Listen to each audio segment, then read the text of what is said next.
Bir kara delik yapmak için maddeye ihtiyacınız yok. Teoride yalnızca ışık yeterli. Yeterince büyük miktarda ışığı yeterince küçük bir bölgeye sıkıştırabilirseniz, ışığın kendi enerjisi uzay zamanı büker. Bükülme güçlenir, kaçış yolları daralır. Ve sonunda ışık kendi oluşturduğu kütle çekim tuzağının içine düşer. Ortaya çıkan nesneye Kugel-Willis denir. Işığın çökmesiyle oluşan bir kara delik. Fakat burada doğanın kurduğu bir tuzak var. Işığı kara delik oluşturacak kadar yoğunlaştırmaya yaklaştırdığınızda boş uzay artık boşluk gibi davranmaz.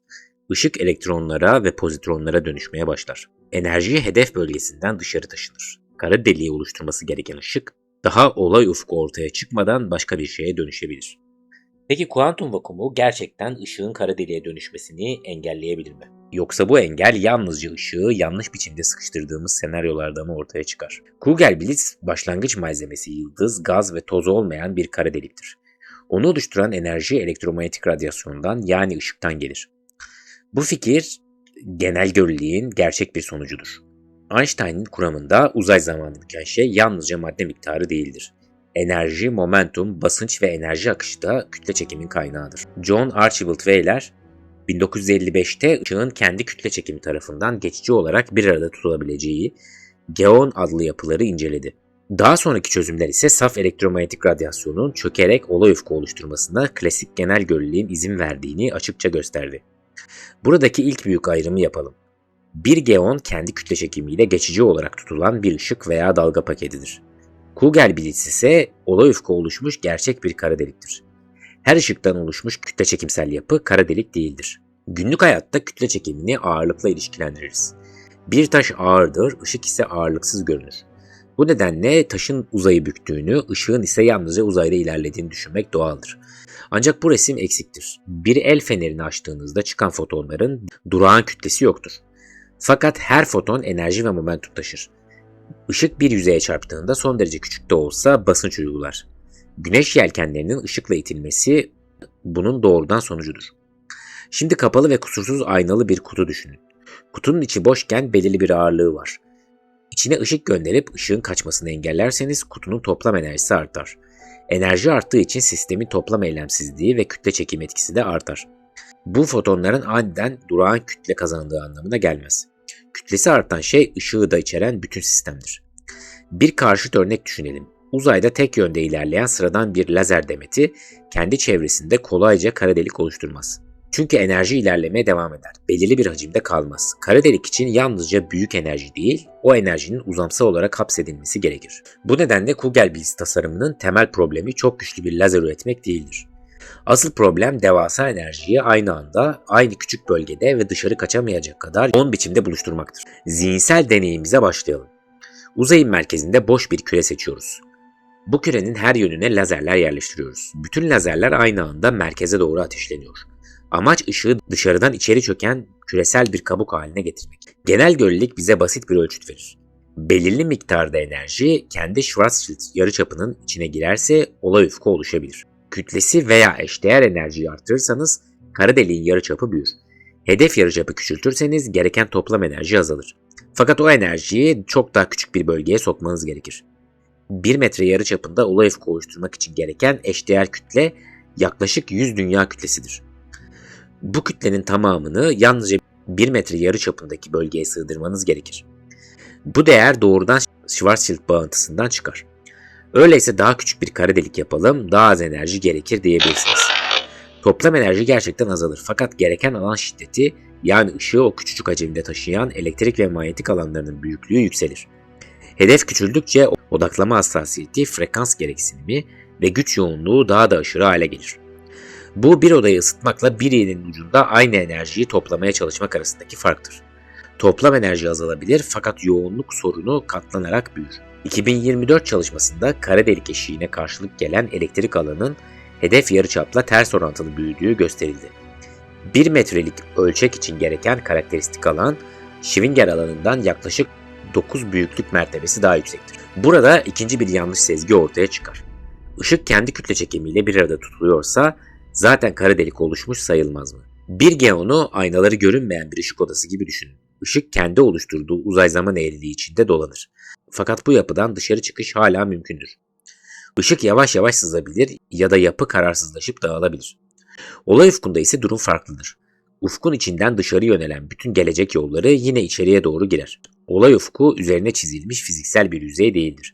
Uzay zamanın nedensel yapısındaki sınırdır. Bir stadyumda daireler çizerek koşan bir atlet düşünün. Atlet bir süre pistte kalabilir. Fakat isterse dışarı çıkabilir. Bu Geon'a benzer. Şimdi pisti hangi yöne koşarsanız koşun merkeze doğru inen bir yürüyen merdivene dönüştürür. Bir noktadan sonra dışarıya doğru koşmak bile sizi içeri taşır. Bu da olay ufkuna daha yakın bir analojidir. V'lerin geonları ufuksuz ve geçici elektromanyetik yapılardı. Hugel bilgisi ise ışık kökenli olsa da gerçek bir kara deliktir. Şimdi klasik genel görelilikten kuantum elektrodinamiğine geçiyoruz. Kuantum elektrodinamiği, kısaca KET, ışığın ve elektrik yüklü parçacıkların kuantum kuramıdır. Kuantum vakumu sürekli ortaya çıkıp kaybolan sanal parçacıklarla dolu bir çorba gibi gösterilir. Bu benzetme dikkatli kullanılmalıdır. Vakum içi gerçek parçacıklarla kaynayan bir kutu değildir. Bir kuantum alanının bulunabileceği en düşük enerjili durumdur. Ancak en düşük enerjili durum demek hiçbir şeye tepki vermeyen mutlak hiçlik demek değildir. Çok güçlü bir elektrik alanı uygulandığında vakum kararsız hale gelebilir. Alanın enerjisi bir elektron ve onun karşı parçacığı olan pozitron biçiminde gerçek parçacıklar üretmeye aktarılabilir. Elektron negatif, pozitron pozitif yüklüdür. Alan bu iki parçacığı zıt yönlere doğru hızlandırır. Bu sürece Schrödinger etkisi denir. Schrödinger alanı yaklaşık 1.3 çarpı 10 üzeri 18 volt bölü metredir. Fakat bu değer altında hiçbir şeyin olmadığı ve üstünde vakumun bir anda kırıldığı sert bir duvar değildir. Çift üretimi daha düşük alanlarda da mümkündür. Yalnızca olasılığı üstel biçimde bastırılmıştır. Schrödinger ölçeğine yaklaşıldığında bu bastırma hızla azalır. Bir baraj analojisi kullanalım. Schrödinger değeri suyun tam o santimetrede barajı patlattığı sihirli bir çizgi değil, basınç yükseldikçe sızıntıların artık ihmal edilemeyecek kadar hızlandığı karakteristik seviyedir. Fakat çift üretmenin ikinci bir yolu daha vardır. Yeterince enerjik iki foton karşı karşıya çarpışırsa doğrudan elektron ve pozitron üretebilir. Bu mekanizmaya Breit-Wheeler süreci denir. Şimdi kara delik oluşumunu engellediği öne sürülen mekanizmayı kurabiliriz. Işığı küresel bir bölgeye sürekli olarak gönderdiğinizi düşünün. İçerideki elektromanyetik alan giderek güçleniyor, enerji yoğunluğu yükseliyor. Sistem kara delik eşiğine yaklaşıyor. Fakat alan güçlendikçe elektron-pozitron çiftlerinin üretim hızı da artıyor. Yeni oluşan parçacıklar yalnızca bölgede oturmaz. Elektrik alan tarafından çok yüksek hızlara çıkarılırlar. Bölgenin dışına fırlar ve enerjiyi beraberlerinde taşırlar. Buradaki kritik nokta ışığın maddeye dönüşmesi değildir. Elektronlar ve pozitronlar da enerji taşır. Aynı bölgede kalsalardı onlar da uzay zamanı bükmeye devam ederdi. Kara deliği engelleyen şey enerji kaçağıdır. Bir küveti doldurduğunuzu düşünün. Musluktan su geliyor fakat su seviyesi yükseldikçe gider deliği de büyüyor.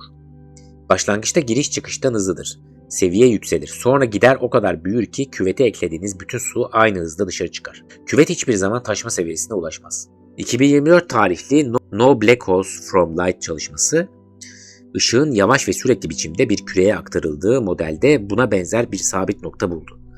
Alan belirli bir değere yükseliyor, ardından çift üretiminin taşıdığı enerji içeri giren enerjiyle dengeleniyordu.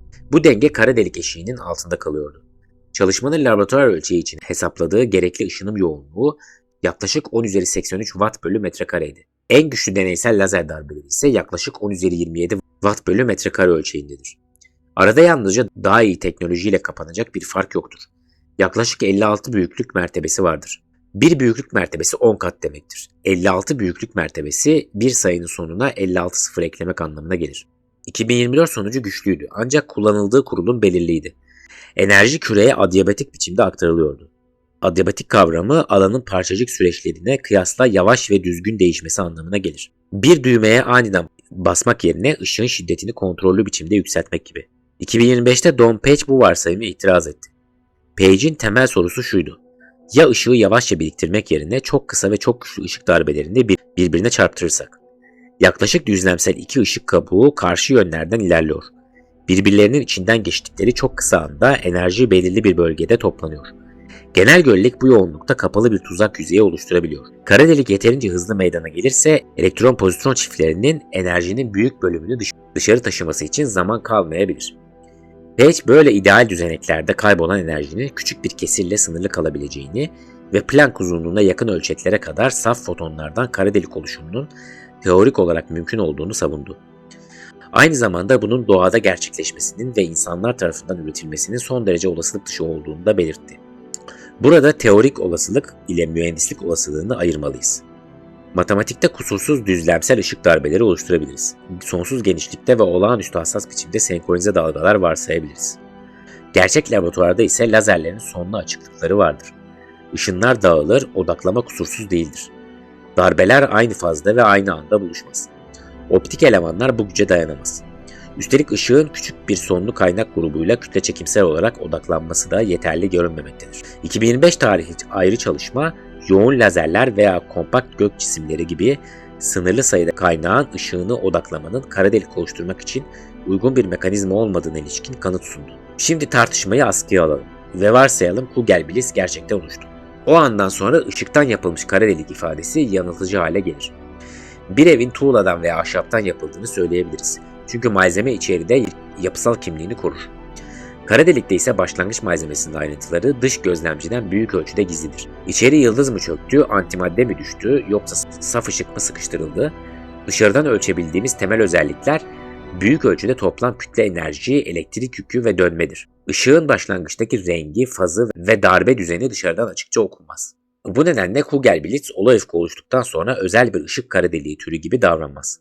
Kökeni farklıdır, kara delik fiziği aynıdır. Fakat bu noktada daha derin bir problem doğar. Başlangıç ışığı son derece düzenli bir kuantum durumundaysa bu düzen nereye gider?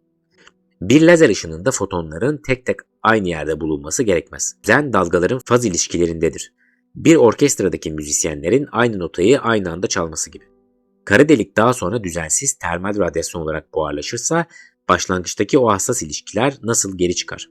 Bu soru bizi kara delik bilgi paradoksuna götürür. Klasik genel görelilikte kara delik yalnızca emer. Kuantum alan teorisi eklendiğinde bu değişir.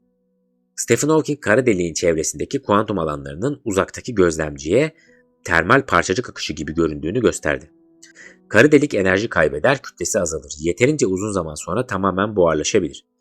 Küçük kara delikler daha sıcaktır ve çok daha hızlı enerji kaybeder. Bir sobadan çıkan ısıyı ölçerseniz sobanın içine attığınız kağıtta hangi cümlelerin yazdığını anlayamazsınız. Isı, sıcaklık ve enerji dağılımı hakkında bilgi verir. Kağıttaki metnin ayrıntılarını göstermez. Şimdi çok belirsiz faz ilişkilerine sahip bir ışık darbesini kara deliğe dönüştürdüğünüzü düşünün. Başlangıç durumu düzenli ve eksiksiz tanımlanabilir olsun. Kara delikten yalnızca sıcaklığa bağlı termal parçacıklar çıkıyor ve kara delik sonunda tamamen yok oluyorsa başlangıç düzeni nereye gitti? Hawking 1976'da bu süreci temel bilgi kaybı olarak yorumladı. Saf bir kuantum durumu gerçek bir olasılık karışımına dönüşüyordu. Bu kuantum mekaniğinin üniterlik ilkesine aykırıdır.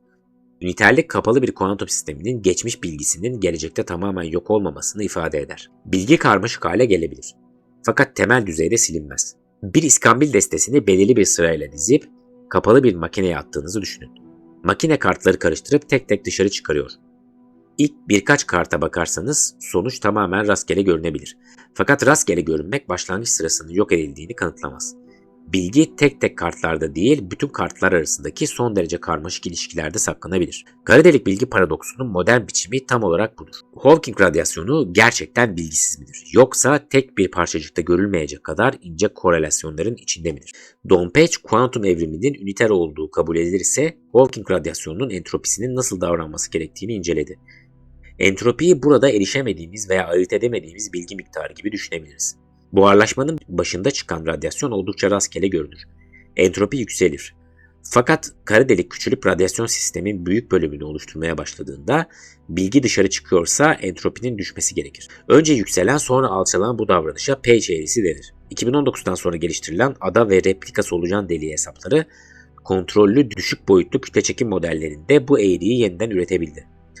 Burada ada, kara deliğin içindeki bazı bölgelerin radyasyonunun kuantum bilgisini hesaplarken dışarıdaki radyasyon sisteminin parçası gibi sayılmasıdır. Replika solucan deliği ise aynı hesabın farklı matematiksel kopyalarını birbirine bağlayan geometrik katkılardır. Bu sonuçlar bilginin korunduğu görüşüne güçlü destek verdi. Fakat gerçek, 4 boyutlu ve tamamen buharlaşan astrofiziksel bir kara delikte bilginin hangi mikroskobik mekanizmayla radyasyona kodlandığı henüz tamamlanmış bir açıklamaya sahip değildir. Son bir yaygın iddiayı test edelim. Mikroskobik bir Kugelbliss o kadar hızlı Hawking radyasyonu yayar ki daha olay ufku oluşmadan buharlaşır. Standart yarı klasik hesapta bu genel olarak doğru değildir. kara deliğin ışık geçiş süresi kütlesiyle doğru orantılıdır.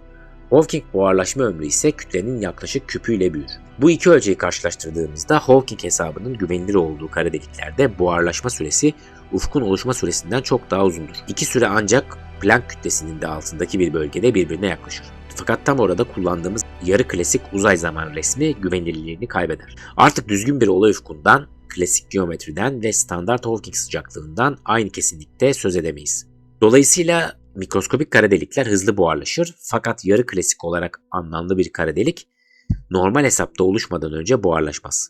Gerçek bilinmezlik Planck ölçeğinde başlar. Kugel-Blitz bize ışığın kütle çekimi oluşturup oluşturmadığını sormuyor. Bu sorunun cevabı açık. Işık kütle çekimi oluşturur. Asıl soru şudur. Doğa ışığın enerjisini olay ufku oluşana kadar aynı bölgede tutmamıza izin verir mi? Genel görelilik yeterli enerji zaten belirli bir hacimde ise uzay zamanın çökeceğini söyler. Kuantum elektrodinamiği o enerjiyi oraya yerleştirme sürecinde ışığın pasif kalmayacağını söyler. Elektronlar ve pozitronlar oluşur. Alan geri tepki verir. Enerji saçılır. 2024 modeli yavaş enerji birikiminde bu kaçağın kara delik eşiğini engellediğini gösterdi. 2025 itirazı ise yeterince hızlı ve ideal bir foton çarpışmasında ufkun kayıplar sistemi boşaltmadan önce oluşabileceğini savundu. Böylece Kugel-Blitz'in gerçek dersi ortaya çıkıyor.